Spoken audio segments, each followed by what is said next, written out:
Good morning, everyone. Getting started a few minutes late. As always, adjusting the camera and adjusting the hat.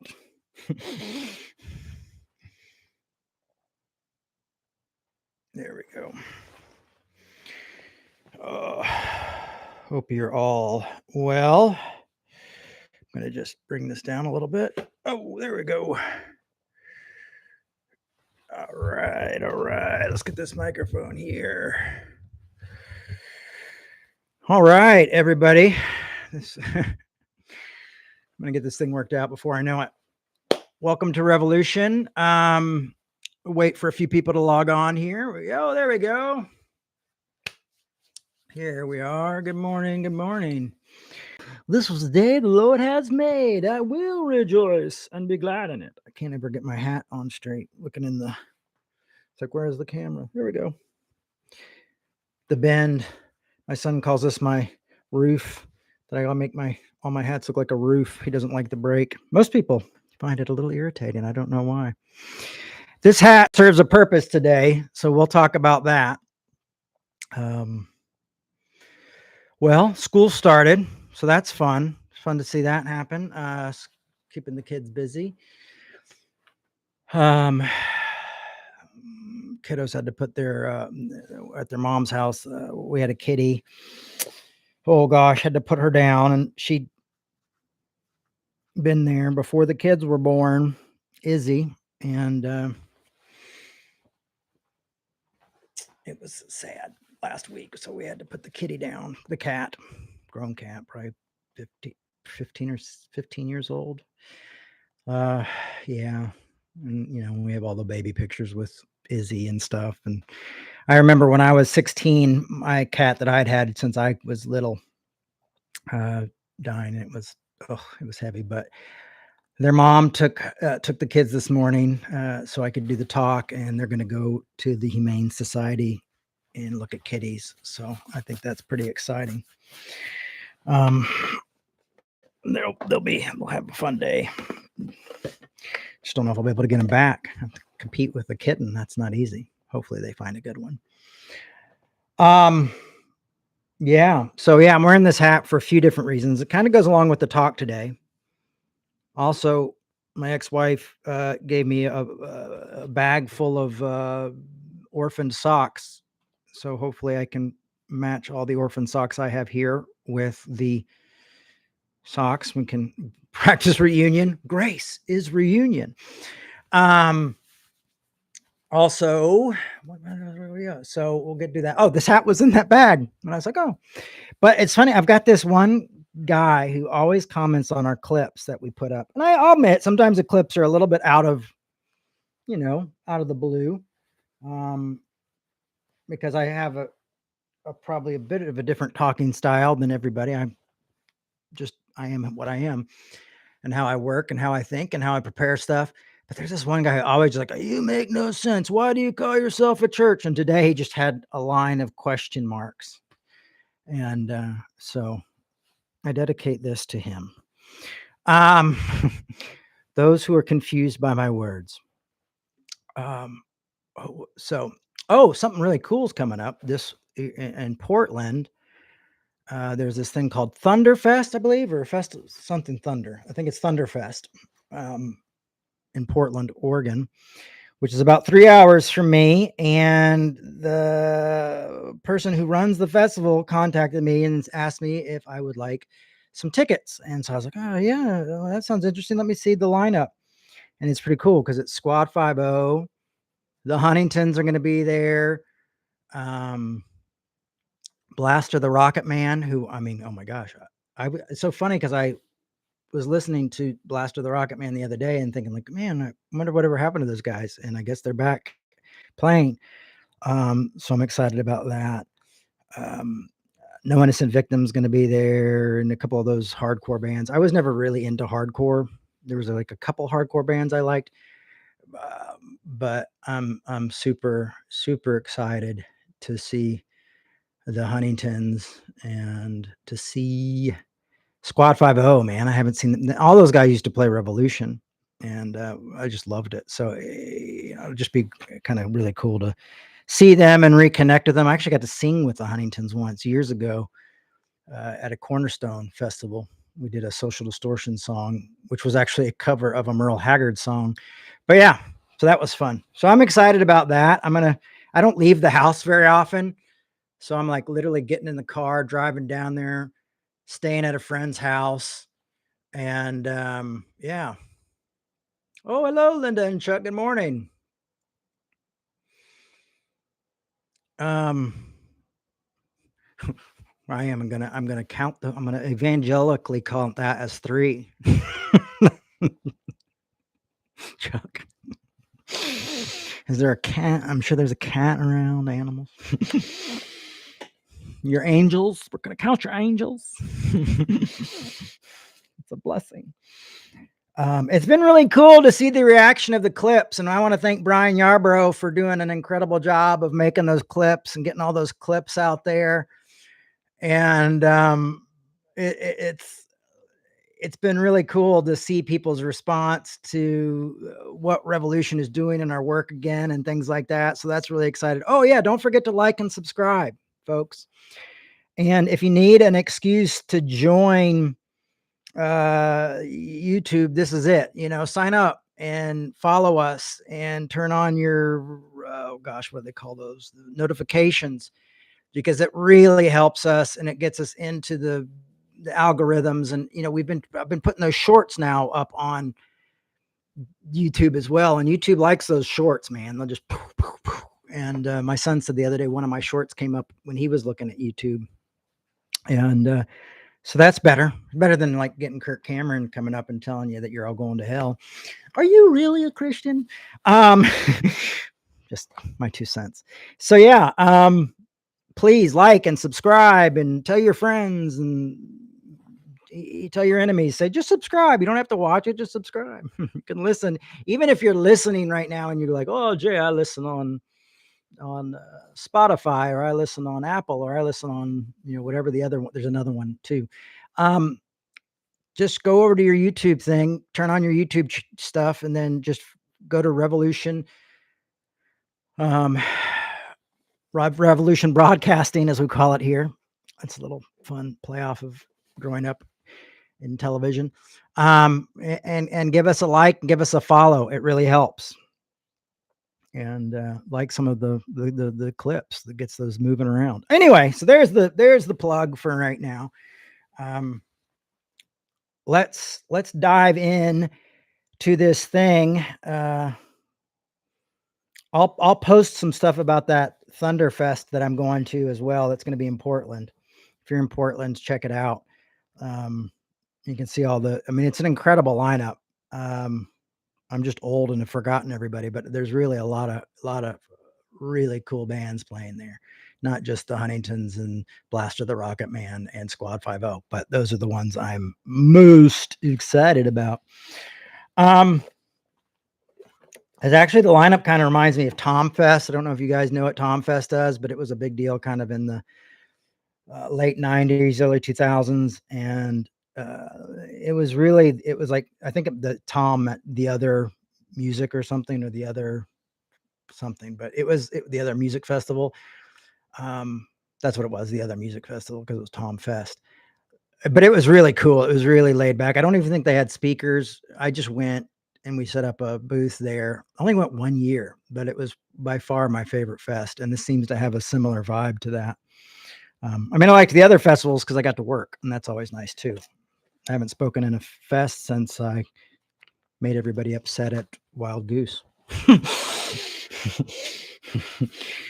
So that was my last festival. It was a long time ago.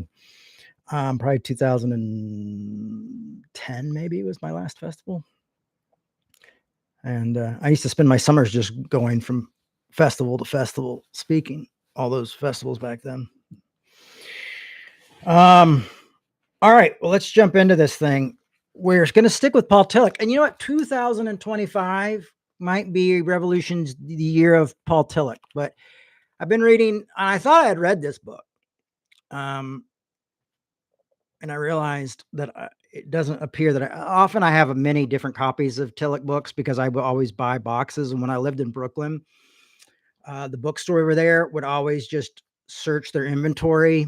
They had like a warehouse for Tillich books because I just said, I just want Paul Tillich books. And they would just give me a box and go, here it is. And usually I would just buy the box, even if I had doubles, because I would figure I could give the doubles away. So I've got this, but I also have it in hardcover, but I'm pretty sure I haven't read this one, and it's pretty amazing. So, and it's really how it talks about how love, power, and justice all work together. And I think this book is timely, especially for now, and written by someone who was kicked out of Germany by the Nazis, and you know, loved his home and came to America and learned it. Anyway, this is a good book because you kind of want, how do these three things work together? And the opening of this book, the forward, I mean, just the first chapter, it's like, oh my gosh, it's like a mystery. It's like you think like, okay, well, how is this going to work? And Tillich, who's just brilliant, just brilliant, does a good job here. And I feel like it's much more approachable than like his systematic theologies and things like that, or even his biggest book, which was like The Courage to Be. That's not an easy read, but this is actually an easier read, I think, than The Courage to Be, even though that was his most popular.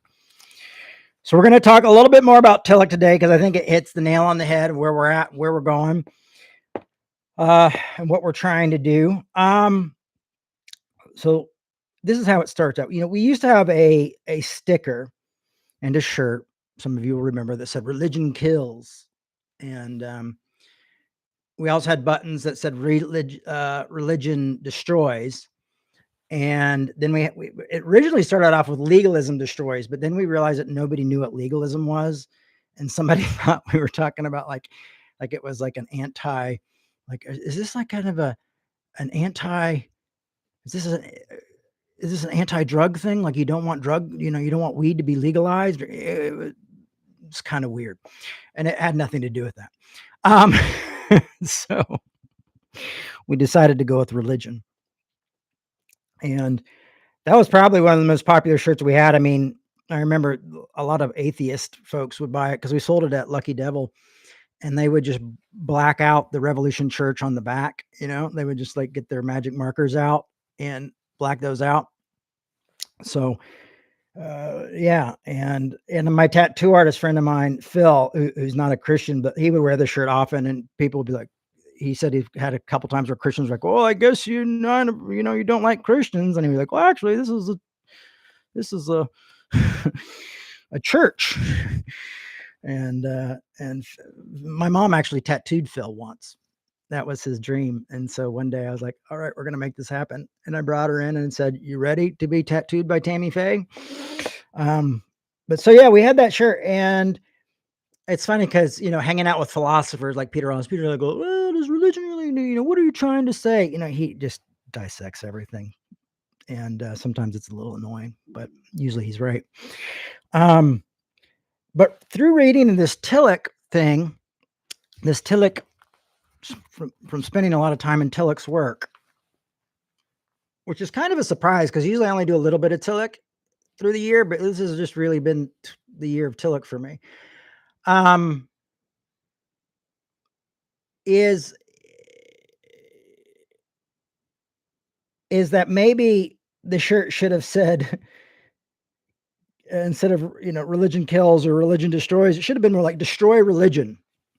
And I'm going to explain that in a minute, because I think religion gets a bad rap. And I think often we say, well, we're not religious, spiritual, or this. Sometimes it comes up, we're trying to express the fact that, like, oh, well, our Christianity is not a religion. It's better than that. It's a relationship. It's that. I understand how that works and what we mean by it. Like kind of like man-made religion. That's why we had a grenade on it, because I was thinking like man-made destruction. But I think we could say like kill religion or destroy religion in that concept of this man-made thing, but not real religion, not pure religion, not what the religion of Christianity in its actual form of. But anyway, I digress. Let's move forward so I can explain this, so I don't get more question marks from my number one critic. Um, so we used to have this shirt, like I said, and it said "Religion destroys," but it should be "Destroy religion."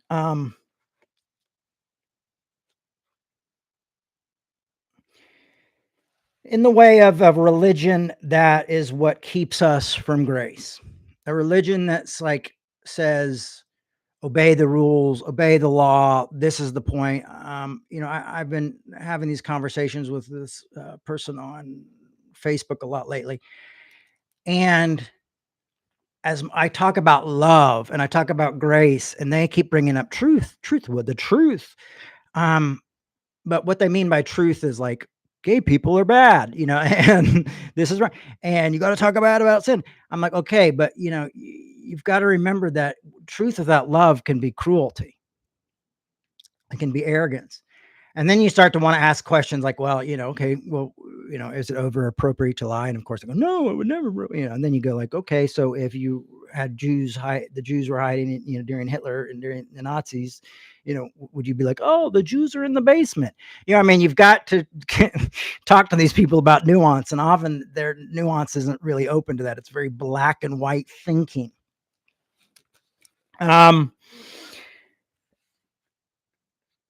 And so sometimes I find that it's this kind of another gospel, another religion, and anything that like that is keeping us from the reunion with love and others from reunion with love, anything that keeps us from loving others, does need to be destroyed. But this is the angle that Tillich comes from. Let's look at what he has to say here. So you can see me reading it. Got smart pants. Love through compulsory power must destroy what is against love. So love through power must destroy what is against love. But listen to this. But love cannot destroy him who is against love. Even when destroying his work, it does not destroy him. It tries to save and fulfill him by destroying in him what is against love. So the point is, everything that makes reunion impossible is against love, is what Paul said. Anything that makes reunion, which Paul Tillich calls grace, anything that keeps grace from happening, realizing that you are accepted or accepting the other or loving the other, that is anything that makes that reunion impossible is against love. So we've got to destroy that which is against love, but not destroy them that is against love. You hear that? What we're saying here is that we're trying to destroy the misinformation. Now, this is not easy to do. But that is the reality and the hard part of this faith, is having those conversations. And for me, usually for me, it's having these conversations with people who are part of the faith. It's not usually, the arguments aren't usually with people outside of Christianity at this point. It seems lately I've gotten more pushback from those folks who are within Christianity, pushing back on love, pushing back on reunion. And so like we put up a post where I say faith expressing itself in love is the most important thing, and I'm quoting Paul and I'm quoting Jesus, and the person goes like, yes, but don't forget about truth. I go, well, there's three things that will remain: faith, hope, and love. And what I think people don't realize is within love, we will have the context of being able to tell the truth, and we will tell the truth from a loving place, and it will be something that's not coming to kill, steal, and destroy someone. Often these folks have been dealt this kind of counterfeit concept in religion where they get so used to saying awful things, and they always say, well, I'm just telling you this because it's love. But everything within those people, those things they're saying is not love. I mean, it becomes very obvious that it's not love. And they're, well, you're just a horrible person, and I just got to tell you because that's me loving you. And I'm like, no, what this is doing is it's putting you on a pedestal. It's allowing you to be prideful. It's allowing you to have the corner and you to be the ultimate judge of what is and isn't sin, what is and isn't separation. And you are just batting down on me and saying that this is love when I don't feel like, when I feel like you're telling me it's either or, you're giving me a no choice. It doesn't seem like it's enduring through every circumstance. It doesn't seem like you're being patient or kind or joyful. Um, it doesn't feel like you have any want to be in my life or to understand my point of view. It just seems like you want to tell me, like, here's a list of rules, and I'm going to tell you how you're breaking them all because I love you. Now, I will say that most of these people have bought into the concept of hell, which is more of a later concept, and through translations and things like that, and Dante's Inferno, it became really horrible. So most of these people think that maybe that by being mean and arrogant, or like street preachers, repent. Like, I don't know a lot of people whose lives have been changed um, through being yelled at. I mean, I understand guilt can motivate us, but there's situations where I've had people confront me where I did change because of that. But that's the exception usually. Like, okay, oh, this person, and I learned, and okay. But then there's people who loved me and were patient with me and showed me grace, and I realized, oh, okay, there's something here. Um, and unfortunately, we don't see that. And so you see people saying, well, putting the law above love, and, well, I love you, so I'm going to watch your family be separated. And it's just not love. I mean, it's just not any instinctually thing close to what love is, or reunion. It's constantly tearing apart. It's constantly dividing, and it's constantly setting up these like tribal ways of thinking and keeping us divided. And it doesn't just happen with conservatives. It happens with people on the left as well. We just do it in a more cool way. Um, but this idea of that which is against love is what we must be destroying, and we do not destroy the person in the midst of that. So when Dr. King would talk about racism and segregation and these things, he was, I believe that these people, these segregation, these racists are victims of misinformation, and the misinformation is is our enemy. And that is what we have to kind of keep in this idea, is that these are ideals that we seek out to change. We seek out to seek reunion with these people, with at the same time destroying these ideals that keep them from love, that keep us from love, and that keep them from being loving in a community or within other people. So there's this. I hope this is making sense. It's kind of hard to talk about uh, completely. One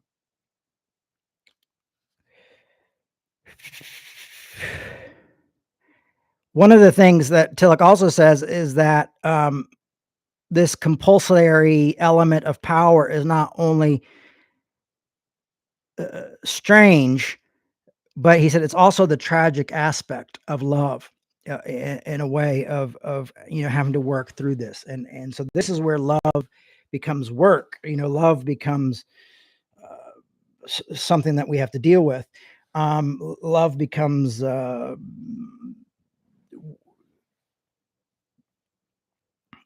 of how do we communicate with others that they have fallen uh, to hateful theology, or how do we communicate to others that what they're doing is not really the gospel. How do we point out people's prejudice? How do we point out this? So hopefully that would happen through a great conversation, but sometimes it doesn't. I think Ephesians, not Paul. Ephesians claimed to be by Paul, not Paul, but people think that Ephesians was written by people who followed Paul or were friends of Paul, pretending to be Paul. I'm just going to say, friends of mine, please don't write a book and pretend to be me. But I am going to use a verse here. I'm going to cherry pick. I'm going to grab a verse here because I think it's important and I think it helps us understand this concept a little bit better. Is in Ephesians 6. And it says, "For our struggle is not against enemies of blood and flesh, but against the rulers and against the authorities and against the cosmic powers of this present darkness, against the spiritual forces of evil in the heavenly places."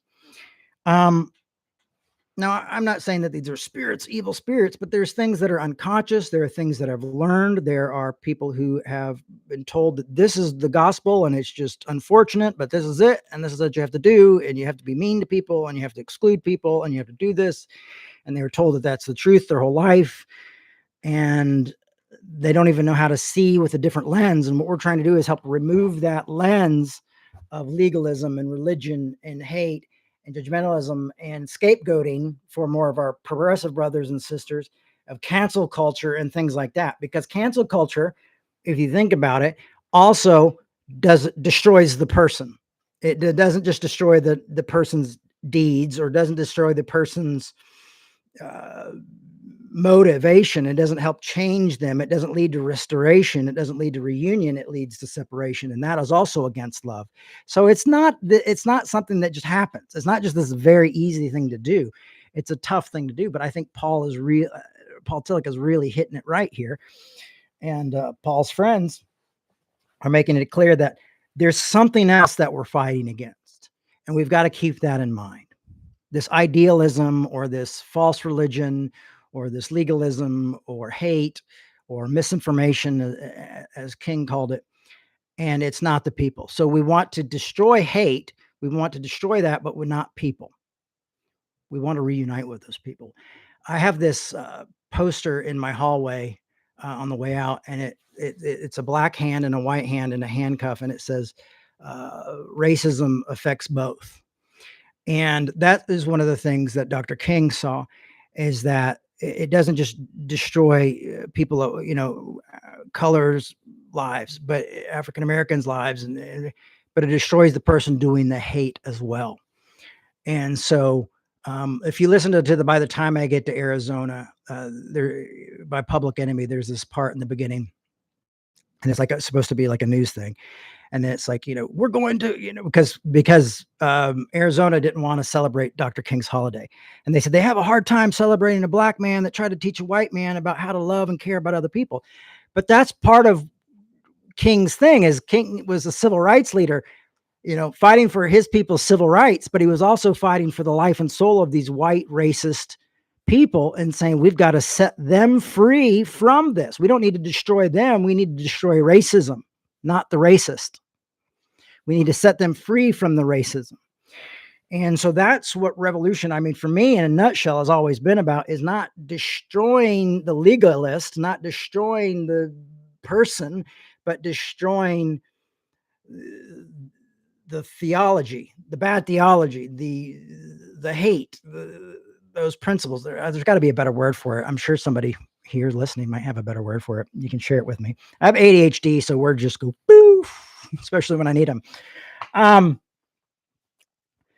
So we've got that. We've got this, we're not fighting against the person. We're fighting against the misinformation, the ideals, the fault, the misguidedness of these people.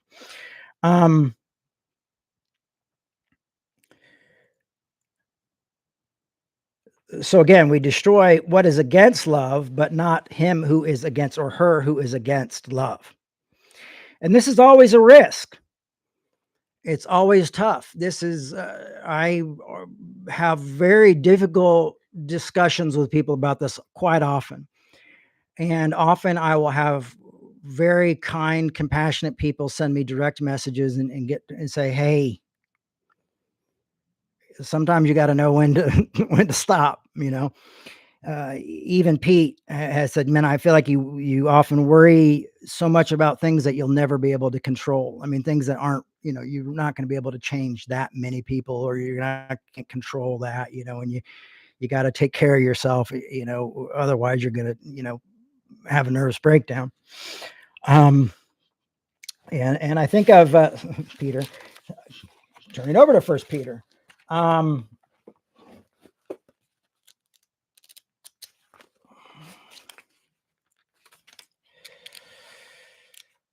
there it is. And in First Peter 1:3, was it the First Peter? Or I think I actually had it was another verse I wanted to use, but let's see. Let's double check my notes.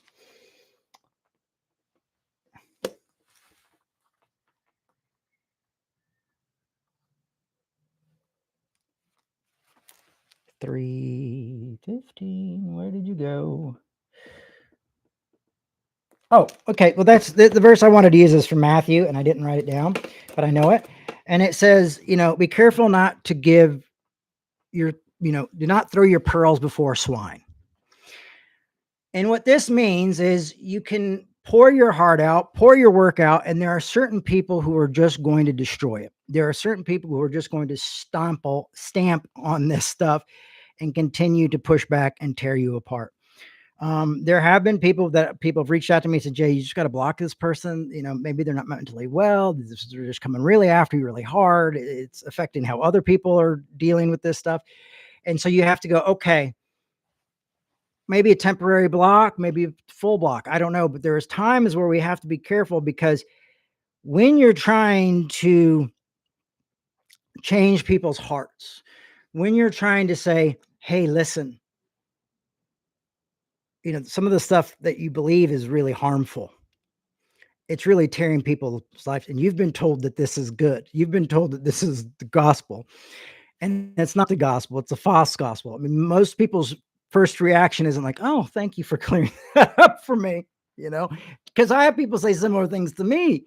And I just have to continue to have the conversation and, exchange words and sometimes verses and things like that. There's a big, but sometimes we do have to go, okay, I'm going to wipe the dust from my feet and move on. I will tell you, for me, that's Matthew 7:6 is where that is.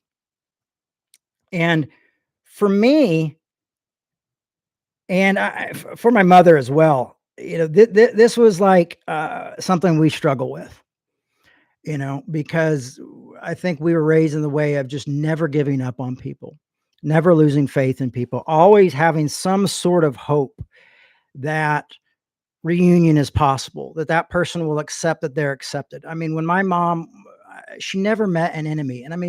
And she did. She met people who would come up and say the worst things to her. And she would just always turn it around. Well, I'm Tammy. Get to know me for a minute, blah, blah, blah. And she would always disarm them. And, so she would disarm them with love and with kindness and grace. I mean, to the point where people talk about it. They make plays about it. They've made films about it, like this woman really loved people, even though people made fun of her and gave her a hard time. She gave certain groups of people who felt ostracized from this world hope and made them feel loved by someone and by some religion that most people in that religion, leading that religion, especially at the time, were telling them doesn't love you and hates you and is punishing you and is sending diseases upon you. And my mom was able to kind of cut through all that bullshit, all that horror, all that hate, and say, no, that's not true. And people were able to recognize what was love and what was horseshit, what was love and what was hate with lipstick on it, what was hate with dressed up really nice in their church clothing. Like people saw through it. It was clear as day. And that's what we've got to understand. So I always just try to realize, like, I'm trying to reach the heart of these folks. And I've seen people change. I've seen people come to me after times of argument and things like that and said, you know what?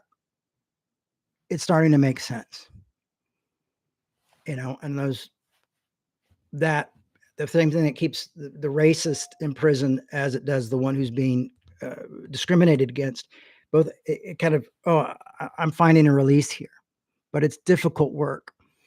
And that's the work I've always tried to do with folks.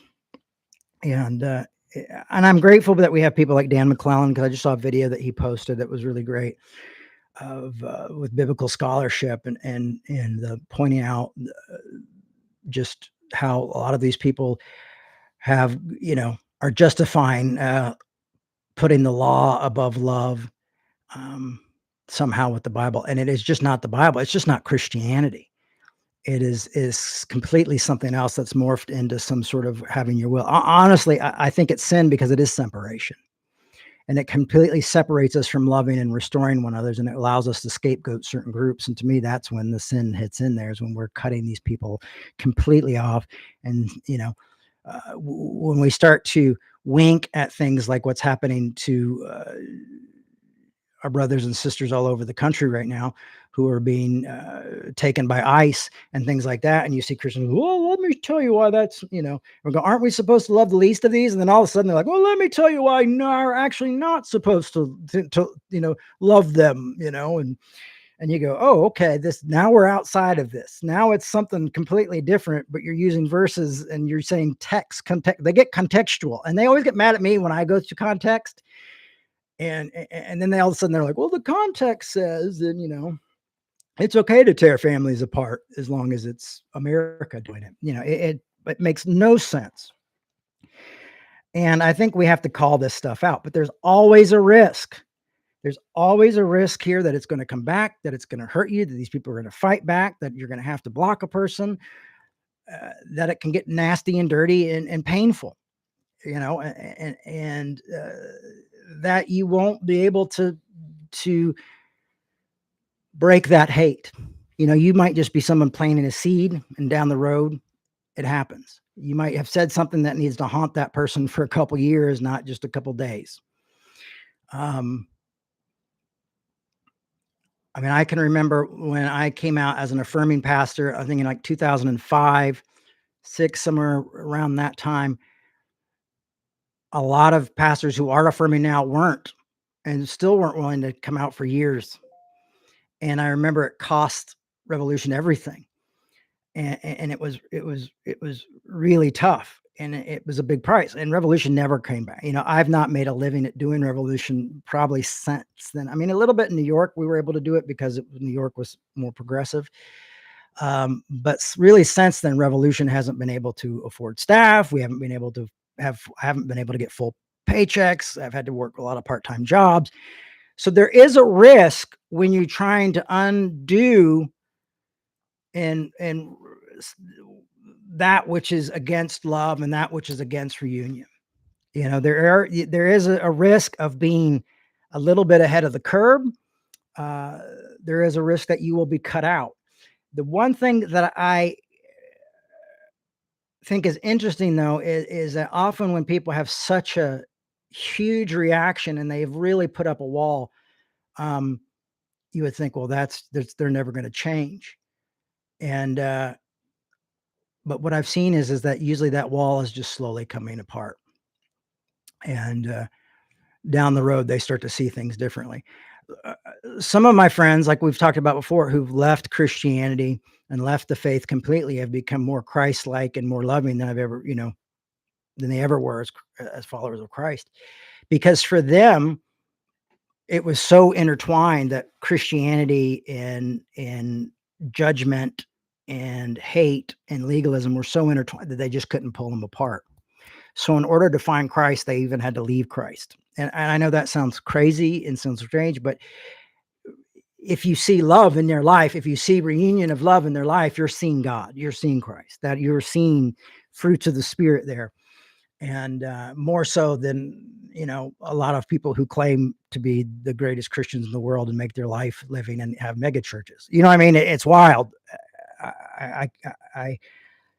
They've accepted grace for themselves, but they couldn't do it under so my hope is that one day they'll say like, oh, because a lot of them know me and know that I'm still doing it. And a lot of them back then were telling me I was a heretic, too much grace, too much love. And I just want to go like, no, man, see, that was what I was trying to tell you the whole time. You were misinformed. You were sold another gospel. And just because a majority of conservative Americans and certain types of people thought this way, that's what you were sold. And it takes away hope. I think that's why in 1 Peter 3:15 it says, but in your hearts sanctify Christ as Lord. Always be ready to make your defense to anyone who demands it from you, to accounting for the hope that is in you. Yet do it. Now, listen to this. It says, yet do it with gentleness and reverence. Keep your conscience clear. And it's as though people have forgotten the gentleness or reverence, or there's just certain things that you can't say to people that have, no matter how gentle or reverent you say, it just comes off as, oh, you're a heterosexist, or, oh, you're a racist, or, oh, you only, you're scapegoating a whole group of people and saying that they're the problem if we just get rid of them. That is against reunion of love. That is against that reunion. That is not grace. That is not love. And they often seem to forget that love covers a multitude of sins. They seem to forget that one as well. Anyhow, so we're supposed to be willing to have an answer. We're supposed to be able to have these conversations and have these talks and try to be gentle and show reverence to those we're speaking to. I get a little hardcore on Facebook sometimes with people, but it's really because I'm just trying to, I had a friend of mine look at this conversation I was having with this really anti-LGBTQ thing, and they were attacking this LGBTQ affirming church and stuff. And so I just went on there with everything I had, all the information I had, what I had to say. I was trying to point out, like, hey, seems to be hypocrisy if you're only focusing on these people, blah, blah, blah. And my friend who's a pastor was like, wow, you really were informative. You really went for it. And I was like, oh, and he's like, you weren't mean, but you just really covered every base. And I did. I mean, I just went, because I've become obsessed with saying, I want to set you free from heterosexism. I want to set you free from this type of discrimination. I want to see you set free from that, from misinformation. I want you to be united with love. And I want that for yourself, so I have to fight the hate within you and allow you to see that it is hate, that it is not love, that it is a counterfeit love. And there is so much counterfeit love in the church, within Christianity, within politics. And it's not doesn't just belong to one party. I mean, I have to continue to say that because I'm really can be really tough on the right, especially because they're in power right now. And you've got Donald Trump and everything that just seems like we've all taken crazy pills. But there's see a lot of that on the in left and progressive circles as well, is this kind of binary thinking. And so to just scapegoat that group and say, well, if we just straighten them out, everything will be right. But you also have another group that thinks like, oh, well, I'm not going to talk to these people, and I'm not going to, and they become enemies. They also become enemies of love in a way, or for certain people. So you see it across the board. And so it's good to be a constant reminder. I think for me, when I went through the trauma that I went through in my own childhood, when my parents lost everything, I was able to see that, everybody kind of jumped in on the criticism and the anger, and some straight out hate and mocking and things like that. But it was from everybody. It was like I go to church and hear making jokes about my parents. I turn on the TV and hear jokes being made, hear people saying awful things. And so when you've seen whole groups across like all like political divides and just completely, people come together, complete diversity. It was quite diverse, come together and do this to you and see this happen to your family and see this to people you love. It gives you a different look at things, and it causes you to be radically honest about like, hey, none of us have a corner on love. None of us have a corner on grace. And it's very easy to set up new laws and new rules that, ignores the suffering of others. And we have to learn, as King did, showed us, and I think as Jesus showed us, loving our enemies and things like that, like those words actually held real meaning to them, because it's like, you have got to love these people. You don't have to like what they do. You don't have to like what they think, but you do have to love these folks who oppose you. That's what we're called to do. Like this, that's the message. That's why Jesus uses the Samaritan as an example when they ask about who's my neighbor, because most of those people there wouldn't have thought as the Samaritan to be their neighbor. This is why Jesus said, love the stranger, to love these folks. It's not easy, But you also have like, don't give your pearl to swine. I mean, there's a point where you have to take care of yourself and do those things. Plant the seed, move on.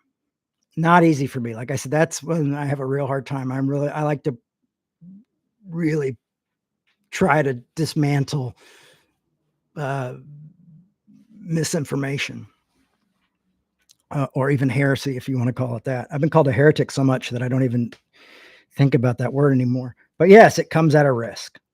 And like I said, doing the stuff in 2000 came at a risk. But eventually people came along and did other things. So there's a risk to this. There's a risk to trying to dismantle that which is against love. For example, for some of these guys, they've made a whole career out of it. So when Dan McClellan is speaking to Kirk Cameron, one of the things is like, well, maybe he'll never come to the seat differently. Maybe he'll never realize that he's compromising and throwing, immigrants under the bus, because this is his livelihood. This is his identity. And we've created, when people start to create their identity within this type of religion, even hateful as it can be, or within certain types of political systems, and especially their work and their money comes through it, it becomes very hard for them to give it up. It gets very hard for them to see the truth, because this is their whole identity. And they feel like, well, I'm going to lose my identity. Or they're afraid, like, well, if I start questioning certain things about this, is my whole faith going to fall apart and I'm going to not believing anymore? And that's becomes the worry for a lot of these folks, is that they're afraid to risk it. They're afraid to risk what it would be to love radically.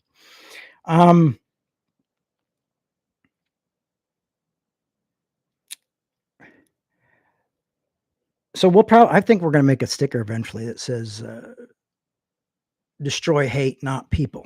Do something like that. Often,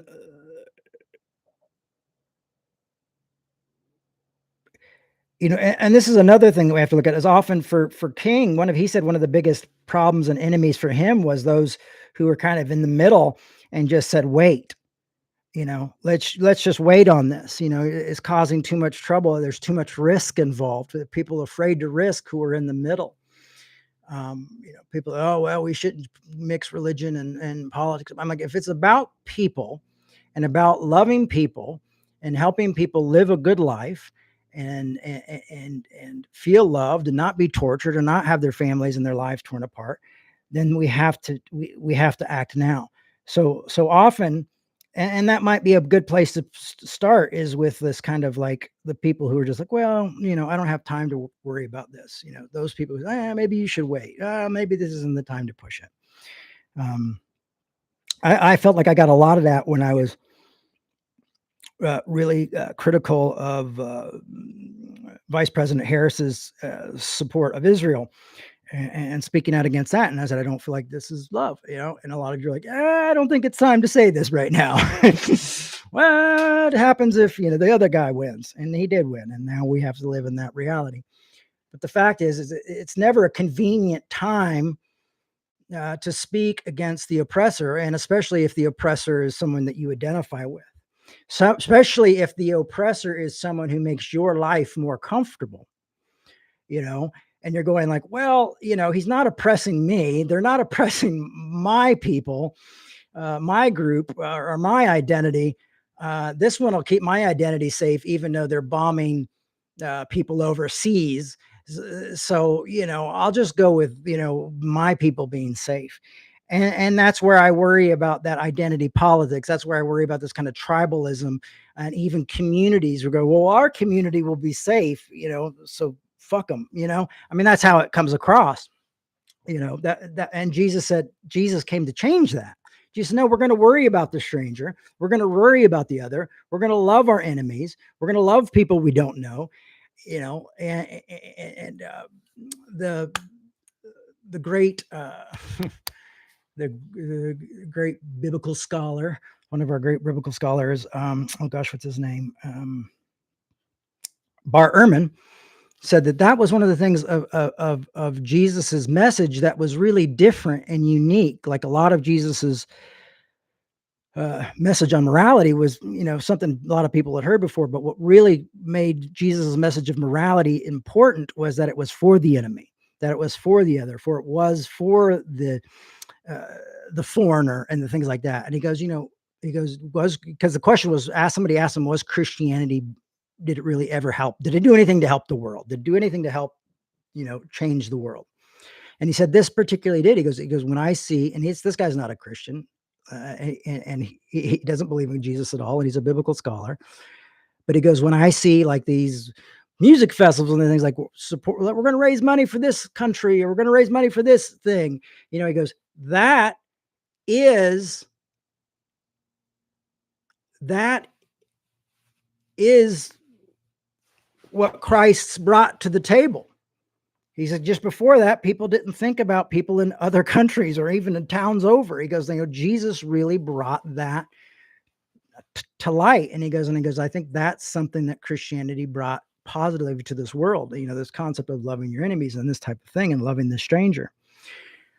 Yes, to my hippie Christian, hate the hater, not the hate the hate, not the hater. And it's like love the sinner, hate the sin, kind of thing. But if you look at sin as separation, if you look at sin and the idea of Tillich as separation and hate and that thing that keeps us apart, in that type of culture that tears people apart and tears families apart, then you would hate that sin. Then you really would hate that sin.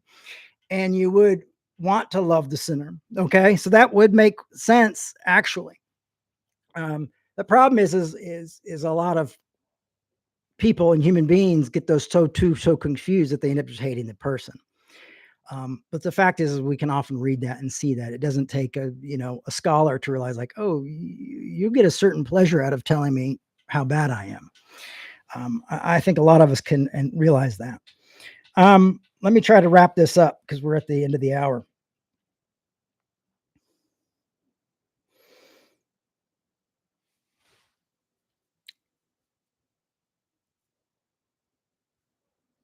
And just to make it clear, this is not just about Christianity. This works in all sorts of different areas of just being human.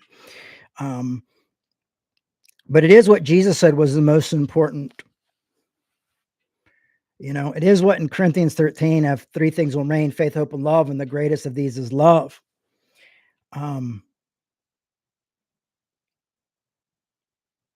And it's not going to be easy because you have the hate and you have love and you have all these different kind of, like, if I was at first, I was drawing down arrows thinking of hate and love against each other, and you're trying to get this person who hates into to kind of come your way and go into love. But unfortunately, we have so many reasons now why people hate, politics, religion, identity politics, all sorts of stuff. I get yelled at by people all the time who I love and respect, who don't agree with me on certain things I stand for politically. And it's always tough. It's tough to see people like who aren't like angry conservatives who are really loving people come to me and like, I can't stand the way you talk about this or that. So that can be tough. Anyway, the hope is that it's not about flesh and blood. There was another part of this Tillich thing I wanted to read, Paul Tillich's book here that we talked about earlier, that I wanted to leave with you before we call this a day. Sorry guys, my phone is not on me, and I'm getting. And this is about risk.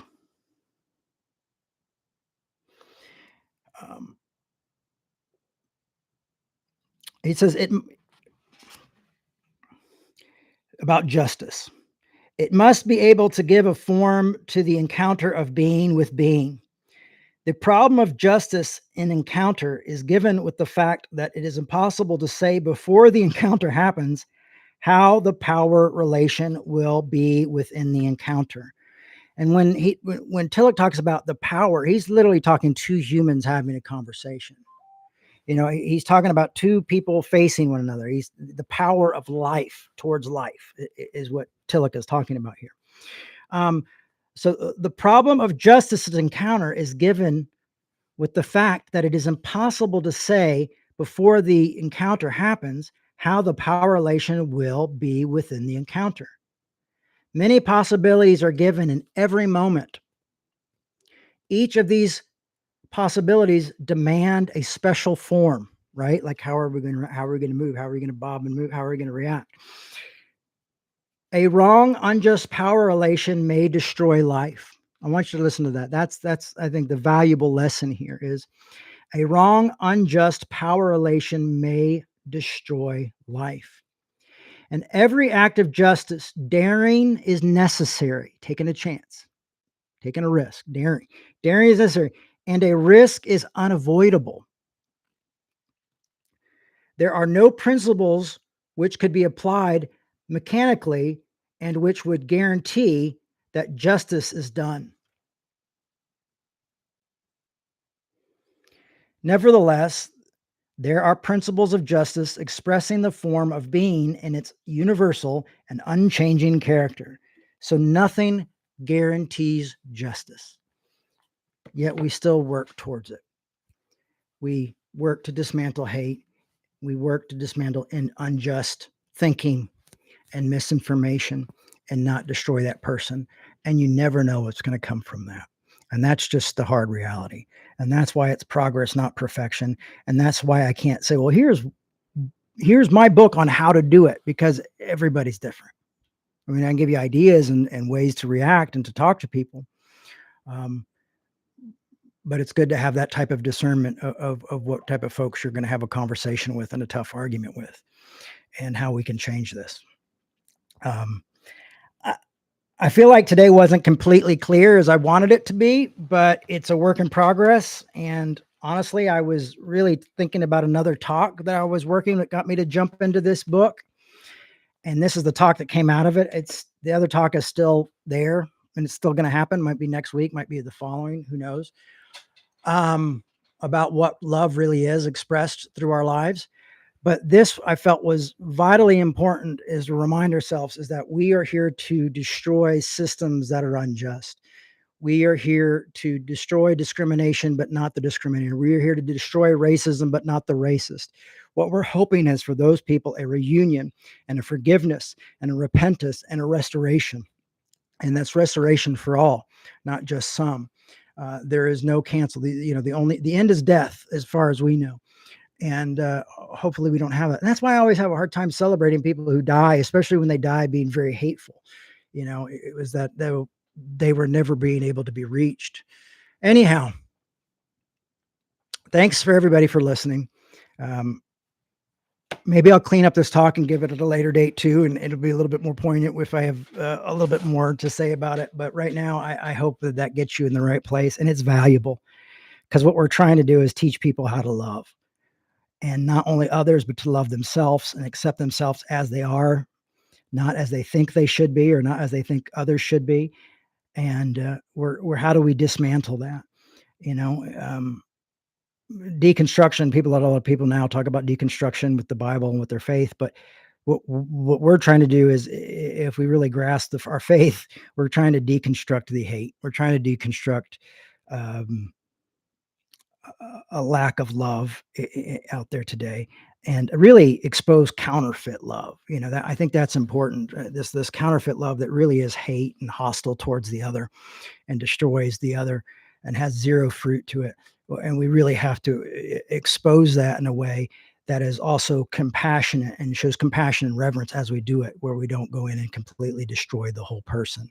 And unfortunately, that's usually what happens with a lot of these disagreements, is we end up just destroying the other person or just completely writing them off. And sometimes that might be important just to protect ourselves. But ultimately, I think we have to continue the hard work. And that's, I think, as not as clear as I wanted this talk to be, it still would probably be, and this is probably why I still think it would probably be the best way to sum up the work of revolution. And my call most of my life has been to do this, is to destroy misinformation and to restore those who spread misinformation to understanding their life and others better and loving better. So I think that's the work of grace. That to me is grace. The whole point of grace is reunion, and never having a limit on it, having it as no asterisk by grace, and that grace is anarchy. That's what I mean when I say grace is anarchy. So thanks for joining us today. Please let people know about what we're doing. Don't forget to like and subscribe. Sign up to YouTube and follow us. That really helps. Share this stuff on social media. That also can really help this work continue. Also, we need your support. I need to raise about $1,000 before the 13th. I think we're about $1,000 shy, and by the 13th, we need to raise $1,000.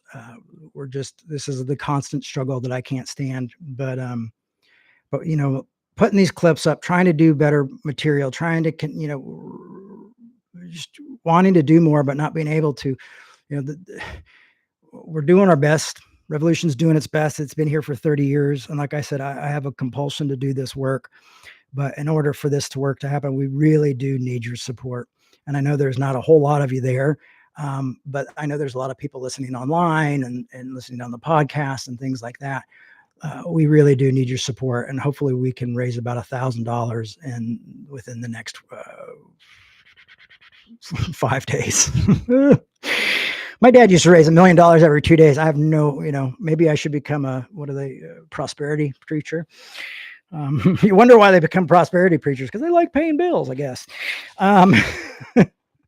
Some were just too good at it. Anyhow, so thanks for considering that. You can go to revolutionchurch.com and support us. As soon as I start raising the money, the number of people who are here just drops. Boop, boop, boop, boop, boop. I know. I don't like it either, but I work for you.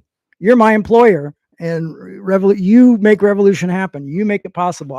You are revolution, and I work for you. So thanks a lot, everybody. Lots of love and grace, and I will see you next week. Hey, listen. For some reason, if I have to record the talk early because I'm going to that Thunderfest, I will try to do a couple live streams from the festival and show you what's going on, and maybe we'll talk to a few different familiar faces from the past. All right. Thanks a lot, everybody. Love and grace. Love each other. And let's destroy hate and not people. Bye-bye.